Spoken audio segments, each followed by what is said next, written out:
Kita sering mendengar tentang astronot yang telah memasuki atau kembali dari orbit.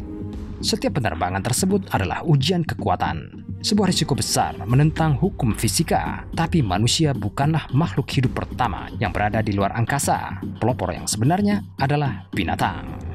Makhluk yang berbeda dari tikus ke monyet membuka pintu ke binatang-binatang untuk kemanusiaan. Tapi apa yang terjadi pada mereka? Para ilmuwan tidak suka membicarakannya, dan itu bukan tanpa alasan. Dalam video ini, Anda akan mempelajari nasib kosmonot pertama yang sebenarnya. Anda akan mengetahui informasi apa yang biasa didiamkan dan alasan untuk kerahasiaan ini.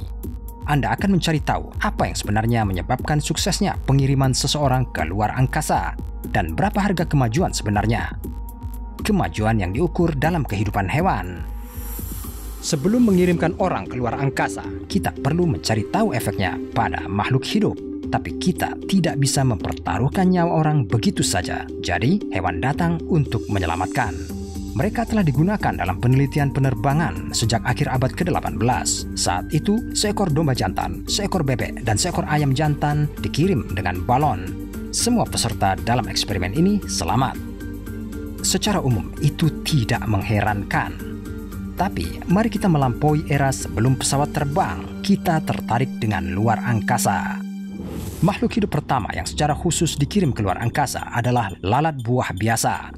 Mereka melakukan perjalanan dengan roket Amerika V2 dan kembali ke bumi hidup-hidup. Kelebihan beban tidak melukai makhluk kecil itu, dan kemudian 2 tahun kemudian seekor monyet dikirim ke luar angkasa.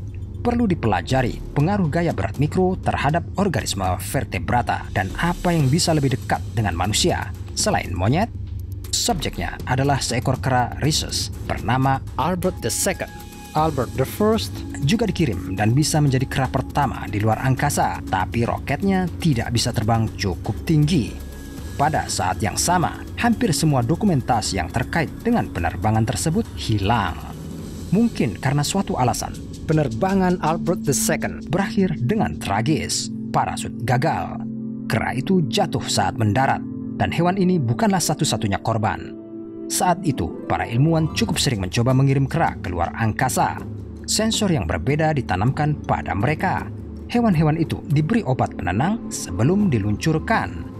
Angka kematian di antara monyet pada tahap ini sangat tinggi. Sekitar 2/3 dari mereka tewas dalam misi atau tidak lama setelah mendarat. Bayangkan angka-angka ini untuk peluncuran yang melibatkan orang-orang. Tikus pertama di luar angkasa ternyata juga menjalani pengorbanan.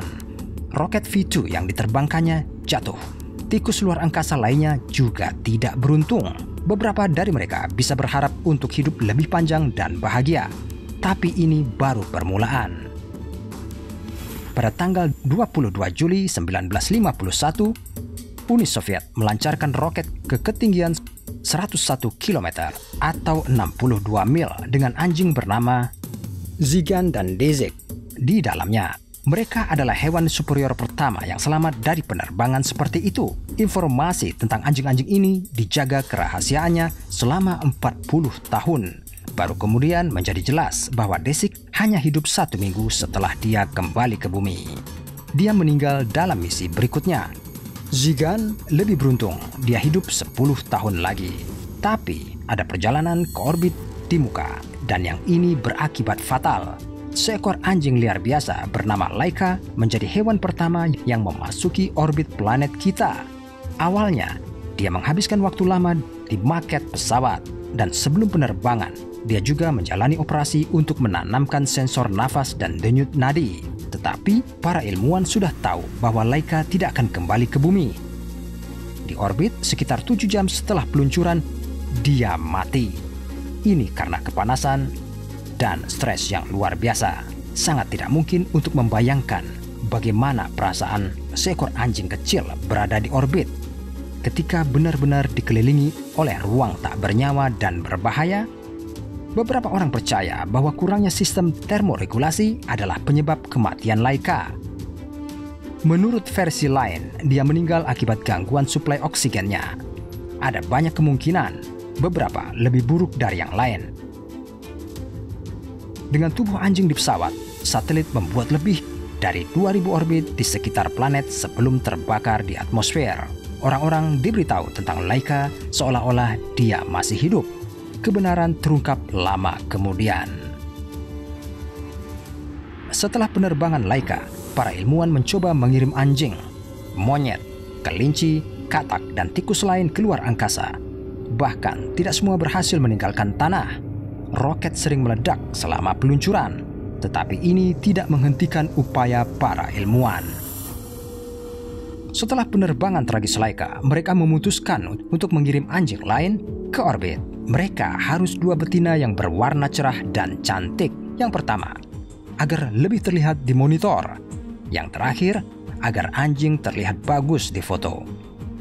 Untuk melakukan ini, anjing Mutt, Belka, dan Strelka dipilih. Setelah latihan berat, mereka menghabiskan waktu sekitar 25 jam di orbit, dan mereka bisa kembali hidup-hidup. Hal ini menjadikan Belka dan Strelka menjadi bintang penjelajahan luar angkasa. Beberapa waktu kemudian, setelah mendarat, Strelka melahirkan 6 ekor anak anjing yang sehat. Kedua anjing itu tinggal di kandang burung di institut hingga akhir hayatnya. Mereka tidak pernah pergi keluar angkasa lagi. Tapi kenapa anjing? Mengapa hewan-hewan ini memainkan peran penting dalam eksplorasi ruang angkasa? Mereka mudah dilatih dan memiliki kesehatan yang baik dan dapat dengan mudah bertahan hidup bahkan dalam kondisi yang mengerikan. Ada juga beberapa kera terkenal. Ham menjadi astronot simpanse pertama. Dia membantu para ilmuwan membuktikan bahwa tugas sederhana dapat dilakukan di luar angkasa. Nasib Ham bisa disebut beruntung. Dia selamat. Setelah penerbangannya, dia tinggal di berbagai kebun binatang selama 17 tahun. Ada kuburan di Museum of Space History untuk mengenangnya. Akhirnya, tibalah waktunya untuk mengambil kesempatan. Pada 12 April 1961, Yuri Gagarin menjadi manusia pertama yang pergi keluar angkasa. Tampaknya percobaan pada hewan telah selesai. Tapi pada 1969, monyet Bonnie seharusnya menghabiskan 1 bulan di orbit. Tapi kesehatannya merosot drastis dan dia harus dikembalikan ke bumi. Sehari setelah mendarat, Bonnie meninggal. Meskipun demikian, penerbangannya membantu orang lebih memahami dampak luar angkasa pada tubuh. Banyak hewan telah berada di luar angkasa. Hanya sekitar 30 monyet yang telah dikirim. Jumlah pasti anjing Uni Soviet telah diluncurkan ke luar angkasa mungkin mustahil untuk dihitung. Tapi masih ada makhluk lain. Felicet menjadi kucing pertama yang mengunjungi luar angkasa. Untuk memantau kondisinya selama penerbangan, elektroda ditanamkan di otak Felicet. Kucing Astro mampu memasuki gravitasi nol dan membuatnya hidup kembali. Setelah penerbangan, para ilmuwan mempelajari Felicet selama beberapa bulan dan kemudian, sayangnya, dia meninggal. Dan inilah fakta yang menarik. Semua kucing yang terlibat dalam program luar angkasa itu tidak memiliki nama. Ini dilakukan agar para ilmuwan tidak terikat pada hewan. Tetapi setelah penerbangannya yang sukses, Felicet menerima namanya. Kura-kura juga telah menaklukkan ruang angkasa. Mereka adalah salah satu makhluk bumi pertama yang terbang mengelilingi bulan. Bion 7 memiliki 10 kadal air di pesawat. Sebagian anggota tubuh depan mereka diamputasi. Beginilah cara para ilmuwan mempelajari tingkat regenerasi di luar angkasa. Pada tahun 1990, Cina meluncurkan babi Gini ke luar angkasa. Di masa depan, kecil kemungkinan orang menggunakan mamalia. Dewasa ini mereka menggunakan serangga, amfibi, dan makhluk serupa lainnya. Sebagian besar telah kembali ke bumi hidup-hidup. Seiring waktu, perjalanan luar angkasa menjadi lebih aman untuk kita semua. Sepanjang sejarah penjelajahan ruang angkasa, manusia telah menggunakan hewan. Namun, meski mengalami kerugian, hewan-hewan ini telah banyak mengajari para ilmuwan. Astronot berbulu ini menyerahkan hidup mereka atas nama kemajuan teknologi, dan mereka membuka jalan menuju bintang untuk kita. Jika Anda menyukai video ini, beri acungan jempol. Jangan lupa untuk subscribe channel ini jika Anda belum melakukannya. Klik bel untuk menerima pemberitahuan tepat waktu tentang rilis video baru yang menarik yang menunggu Anda di depan.